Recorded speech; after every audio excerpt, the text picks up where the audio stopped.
Another moment is here again for us to look at issues that are trending in our world, especially in this part of the world, in Africa. Basically, the situation in Nigeria right now is speaking a lot to the world.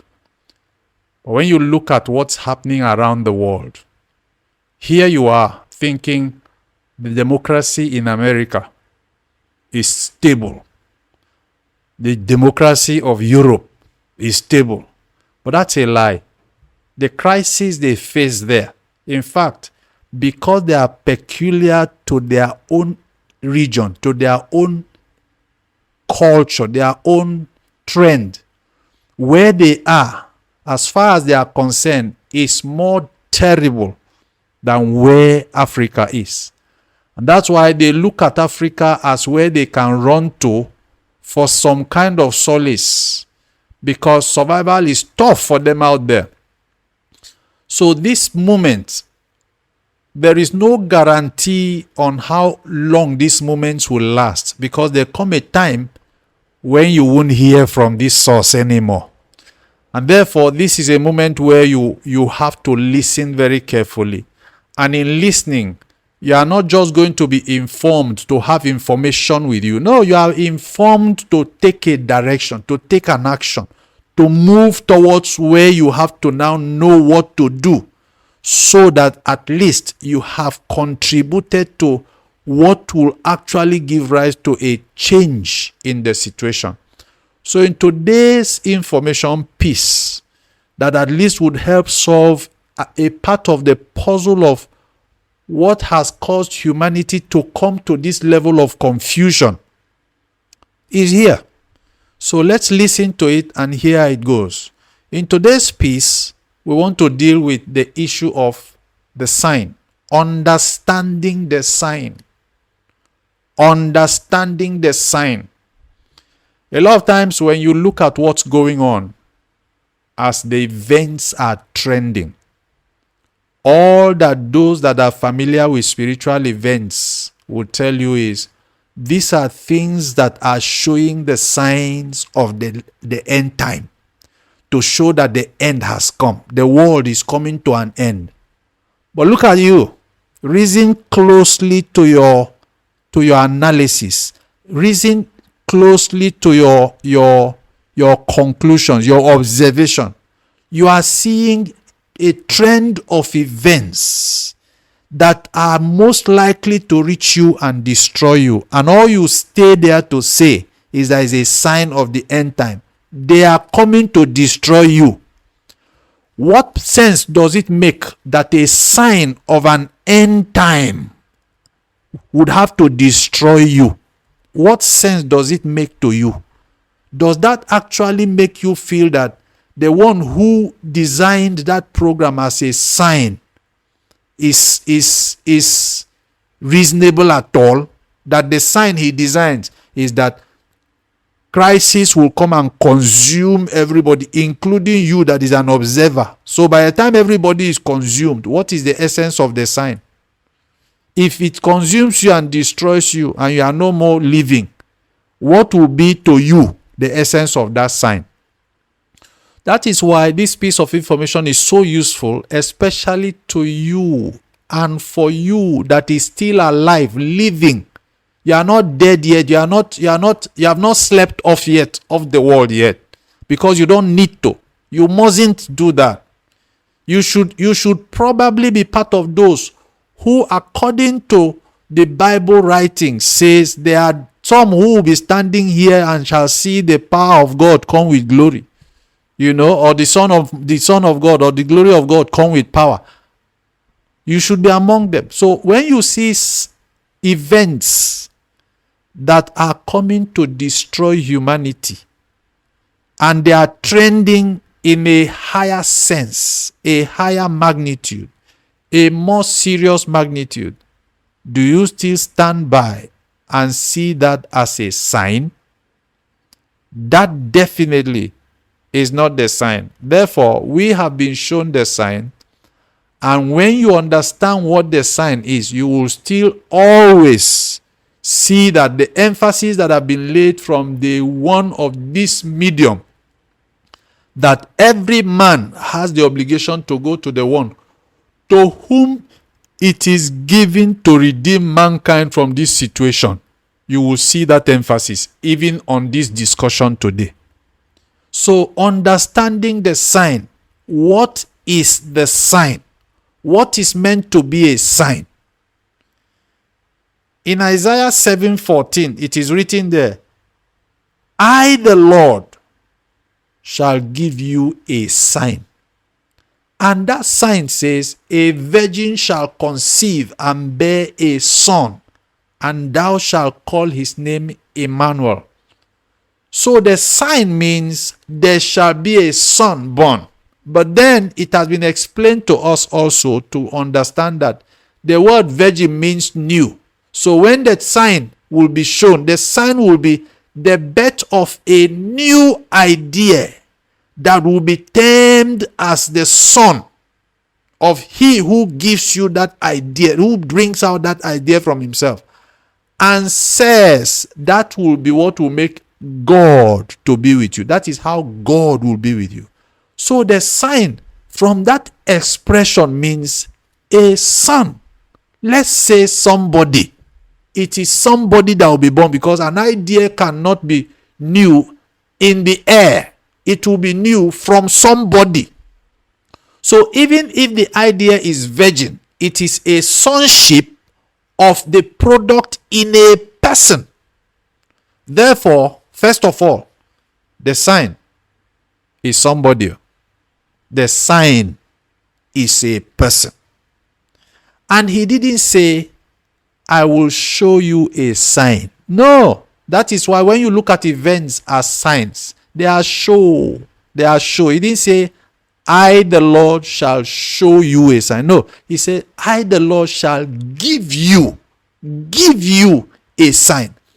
A sign that you are given is meant to give you a preemptive responsibility, preemptive response to an event that would have attacked you, that would have destroyed you.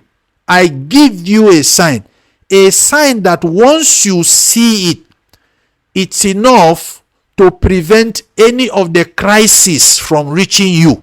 That is a sign that is given. When you are given a sign, it is a sign that once you see, there is what you do with that sign that has been given to you that makes you escape the consequences or the possible outcome of the dangerous events. So when you are given a sign, it is not meant to be an event that you can see that there's nothing you can do about it and it can reach you to destroy you. No, when you are given a sign, it makes you have a chance to do something that makes you definitely escape that. But look at what you're looking at as signs, events. People are killing people here and there. People are destroying properties. Economy is getting harder. Even when you are electing men, the situation gets worse. And I can guarantee you now, it's not even the one you are going to elect now that is going to be the solution for you, because the stage is set for his own to be even with a lot more crisis. So the crises are built to increase. They are meant to increase because it's a strategy from the Spirit. So no matter how you cry about it, in terms of just crying and shouting, oh God help us, God help us, when a sign has been provided and given to you, it is the sign that you will follow. You follow sign. You follow a sign. These events you call signs, when you see them, you run away from them. Running away from them does not mean that they will not catch up with you to do what they will do to you as they've done to others. So what you have to do is, when it's a sign, you follow. You don't run away from a sign.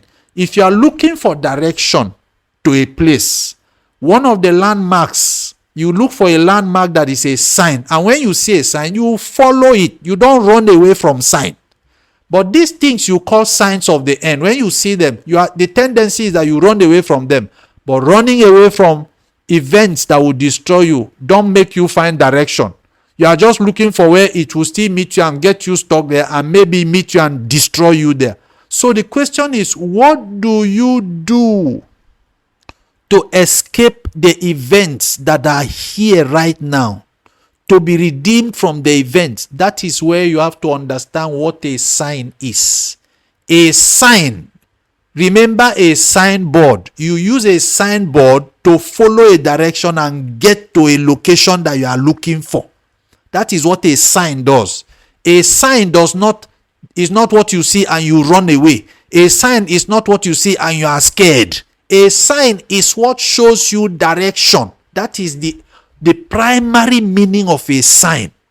So you don't see a sign that frightens you and threatens your existence. You don't see something that threatens your existence and it's a sign. You don't see a signboard anywhere and it's threatening you. It is showing you a direction to somewhere. So the sign that the Lord promised to give to mankind is a sign that will tell you that when you see these events increasing and increasing, know that the one who will stop this is around, but you have not found him.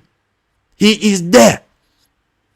You cannot ignore him and be the one and go and solve the problem. You can't solve the problem. He's the one to solve the problem.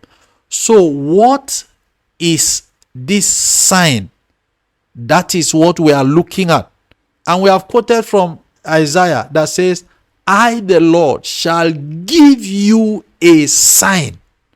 And even if we have to follow that program, that statement literally as it is written, he said, a virgin shall conceive and bear a son.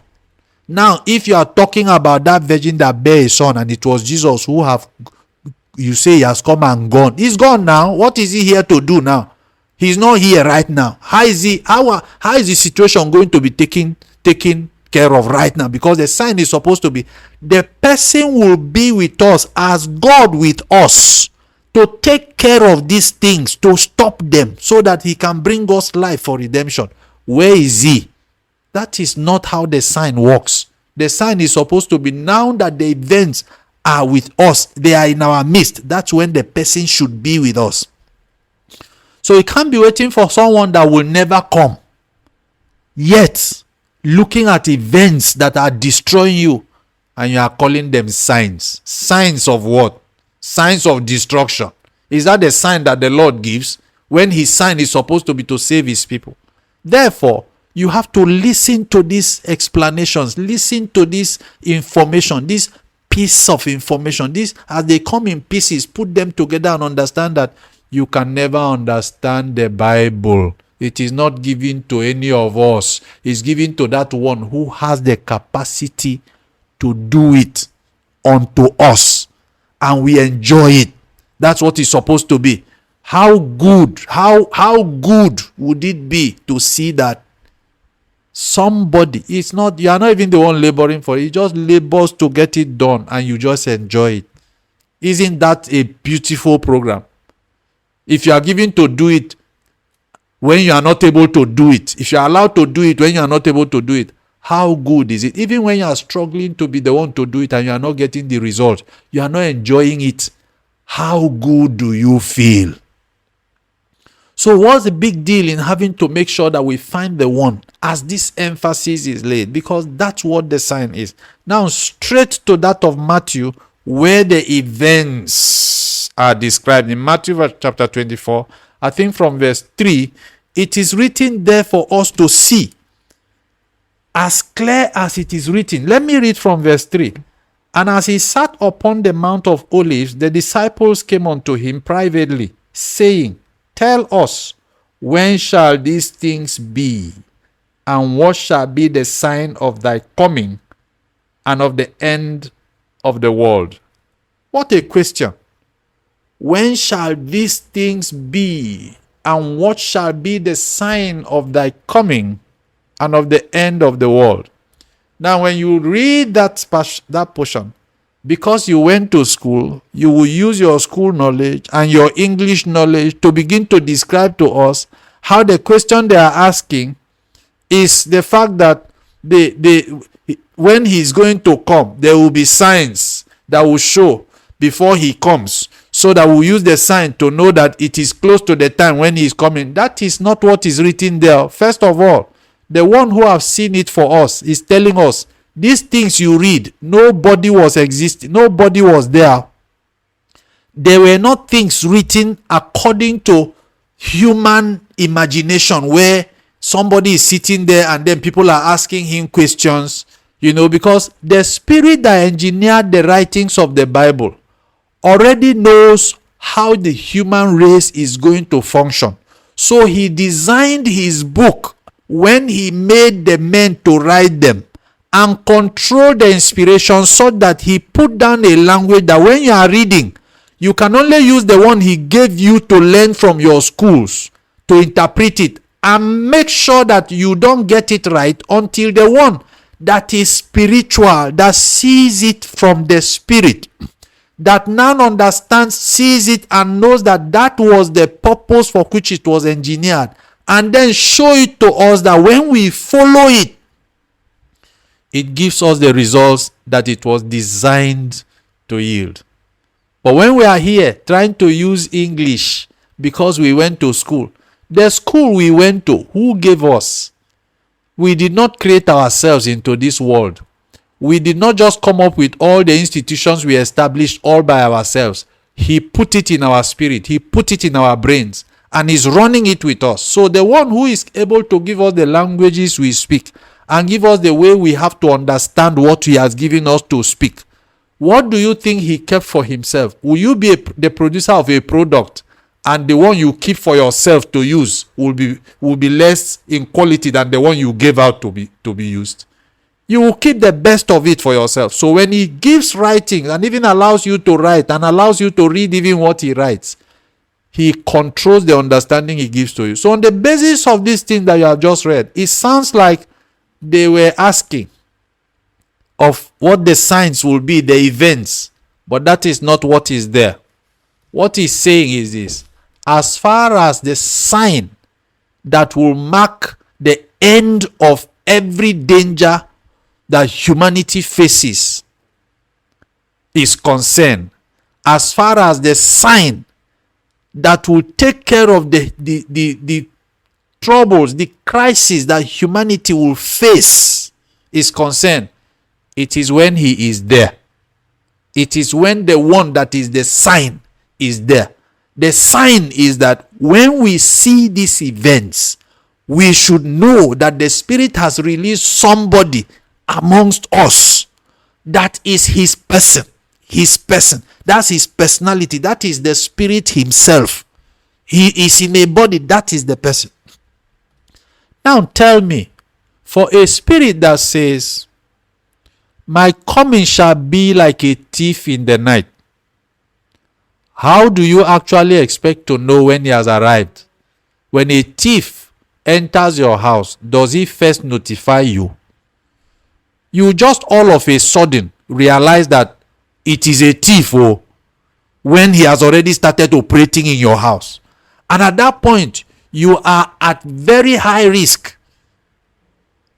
Therefore, when he is telling you, I am coming as a thief in the night, and I am the sign, the person who will stop your crisis, who will stop the trend of all the crises, the things you are suffering with, and I am there, then you ignore me when the crises are there, crises that you cannot solve.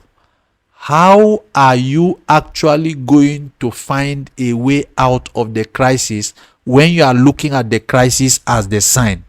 Meanwhile, the sign is meant to be the one born amongst you as the God that has the power to stop that thing.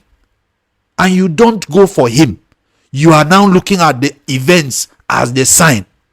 And yet, the events are coming to crumble on you, to actually destroy you. How do you evaluate a sign in that sense? That's why today's talk, today's discussion is on understanding the sign. What is the sign? Let's read a final part in that Matthew 24, which will help us maybe a lot more understand what this issue of the sign, understanding the sign, will show us. Verse 29 of Matthew 24.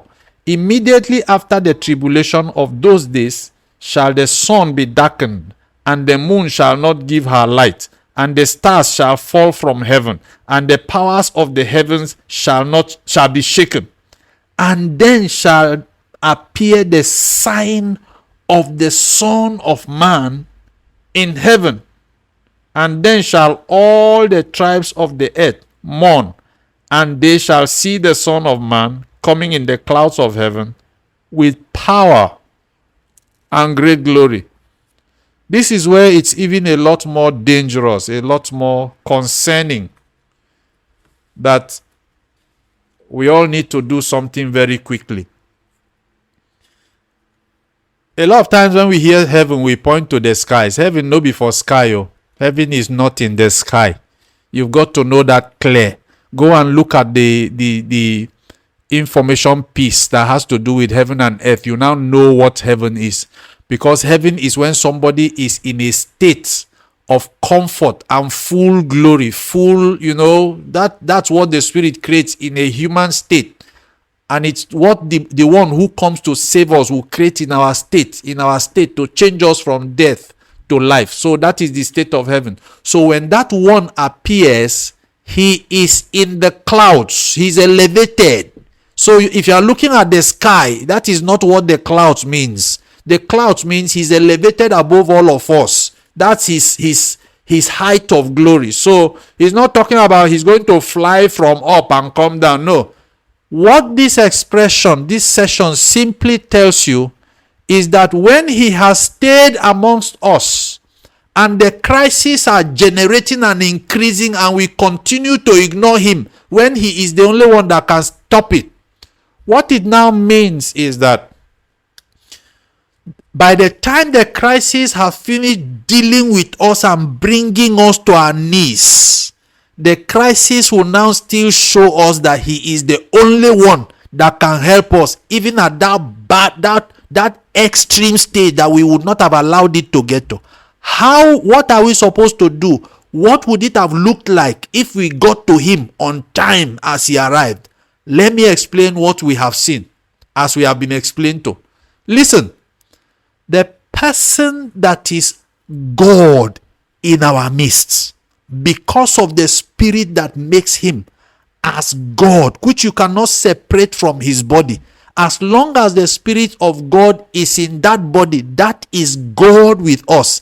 He cannot be separated. They are joined together. That is the force he carries. And therefore, when we go to him in time, while we still see the crisis, and the crisis remind us that this could be that the sign is with us. The crises are not the sign. The sign is that the person could possibly be with us, and we start looking for him. And by virtue of this chance that we have to give you this information, it is a sure thing that we have seen that that's what it is, and he is with us. And so when we get to him on time, or let's say in time, what he operates with that early is authority, not power. And we are going to use this moment to set the difference between power and authority. Here he says he's going to be shown to move with power and glory. Listen, when you meet God in time, he does not exercise power over you. He exercises authority.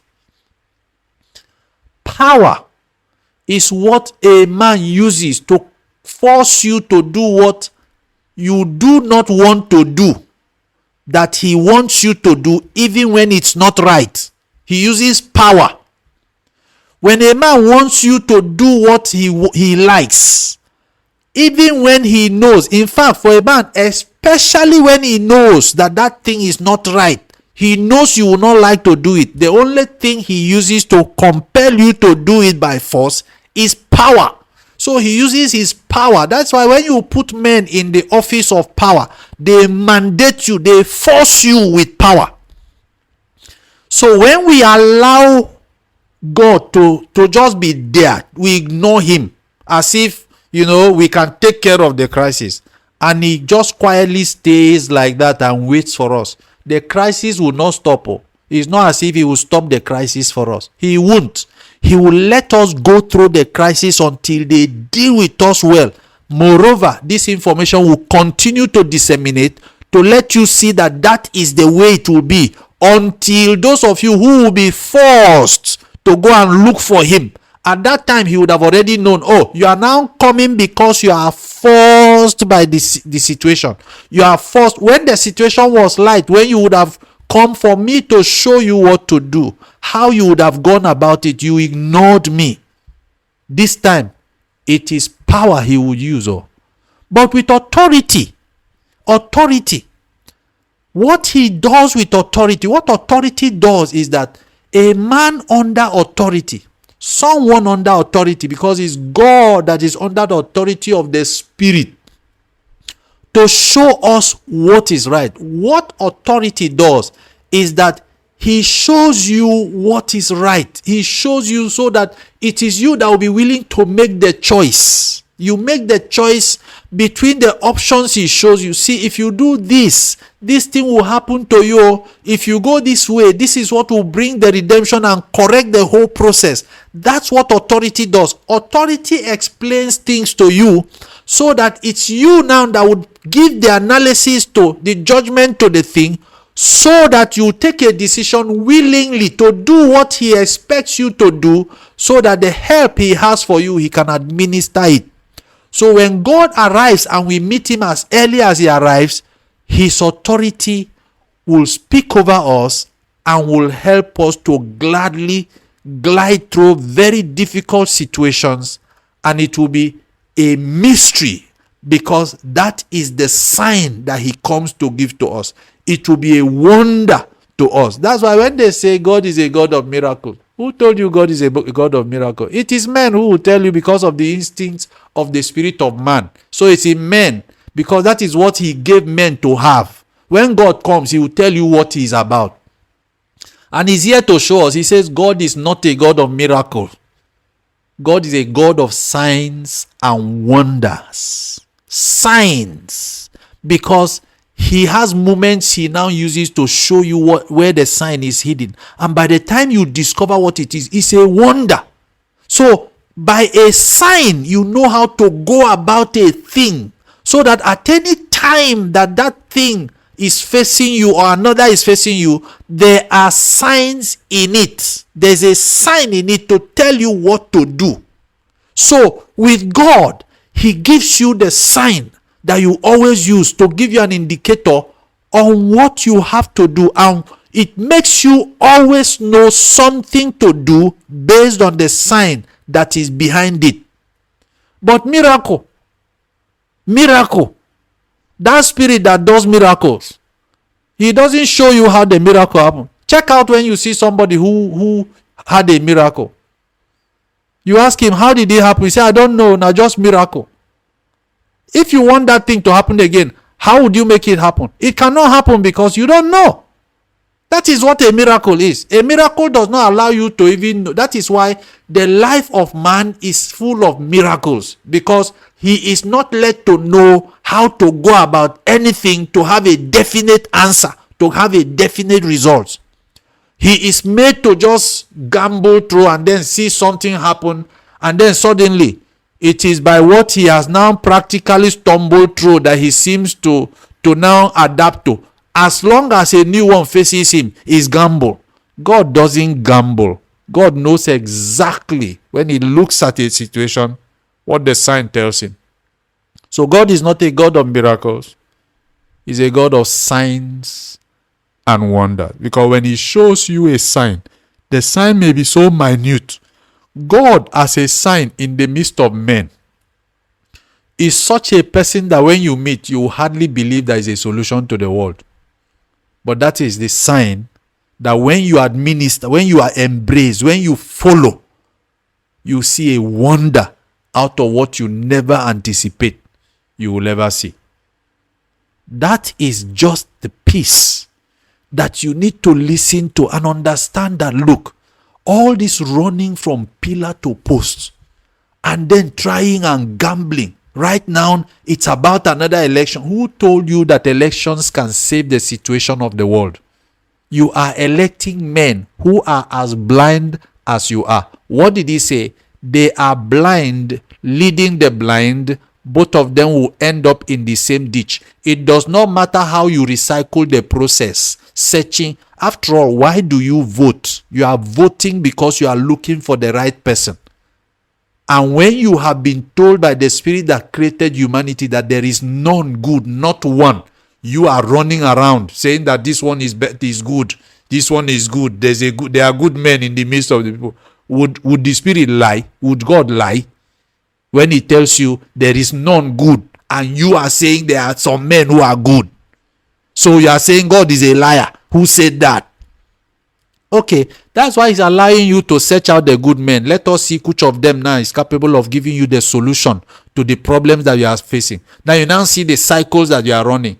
Let's see. I think you are going to gather your PVCs. Go get voting. Continue the voting, and let's see where that cycle is going to take you to. But let it not happen that the crisis consumes you to the point where He now administers power instead of running to Him to enjoy His authority. His authority doesn't force you. It doesn't compel you to do otherwise. It educates you. And let me tell you where the authority and the power differs in their work. There's a portion in the Bible that you have to look for yourself. You look for it yourselves. When I quote it, you can find it. He says that when you come to Him, you'll be broken. But when He has to come upon you, He will crush you. He says He's a rock, the cornerstone. That cornerstone, that rock. He's a rock that when you come to, when you run to Him, you will be broken. But when you allow it to fall on you, you will be crushed. He will crush you into powder. What does those two statements mean? The first one will make you, if you are an English person, it sounds like when you run to the rock will break you. No, what it means is that when you come to Him being the rock, He will give you an enablement. He will break you down. He will make you soft enough to be able to, because His laws are hard. His way is hard. It's tough. It's a rough and narrow way. But because it's a hard way to follow, He will help you. He will make you broken enough to be able to follow it when you come to Him on time. But when you refuse and He's the one that is coming on you, He says, as a rock, He will crush you into powder. Which means when you run to Him as a rock, He will not, that running to Him, you will not accidentally crash. He would contain you to help you and break you down so that you can turn out the way your heart that drove you to Him will accommodate your outcome, make you well, make you good, turn you out well. But that same rock that is able to do that, He said, if you allow it to come on you, it will crush you to powder. When you watch lions display, you see that the very jaws they use to crush animals when they get at them to eat as meat, those are the same jaws they use to carry their cubs, their babies, their little pups when they give birth. That's the same teeth they use to carry them. So it's the same illustration that it gives. Even you see crocodiles. Crocodiles have one of the strongest bites when they want to catch their meat, their prey. But those same jaws, those are the jaws when they hatch their hatchlings. They use them to carry them to the water. If you watch those displays, you see that's what God represents when He's in a generation. He's powerful. He can crush anything. But when you run to Him for safety, He doesn't crush you. He breaks you. He brings you down to the level where you can, because man is proud, man is swollen-headed, man is stubborn, man is arrogant. So when you come to Him, that's the nature you come to Him with. Man is sinful, but that's how you come to Him, because you will not have changed before you come to Him. So when you come to Him in that state, He knows He has a part of Him that He uses to break you down a bit, break you down, help you not to exercise that your arrogance with Him, because it will destroy you. because that's the one that when it comes on you, it crushes you. So he doesn't want to come on you like that. So at this point, may we not allow until it is crisis that forces us to him. May we use the crisis to identify that it's a sign of his presence with us. So we look for him to give us the direction on how to get out of this crisis, because he is the only one that can help us. Elections cannot help us, because the word election is designed to be what he himself elects, chooses, the Spirit chooses to bring to us as an elect to help us. That's why when we do our election, we quickly give it that tag, elect, because we have now elected somebody to go to the office of what we design. But it's an elect. But that elect was not meant to be men that would design an elect. It is the Spirit that would bring us an elect. And then we will accept what he has brought to us and see what he is going to deliver to us based on his divine program that brings him to us. I hope you had a good listening.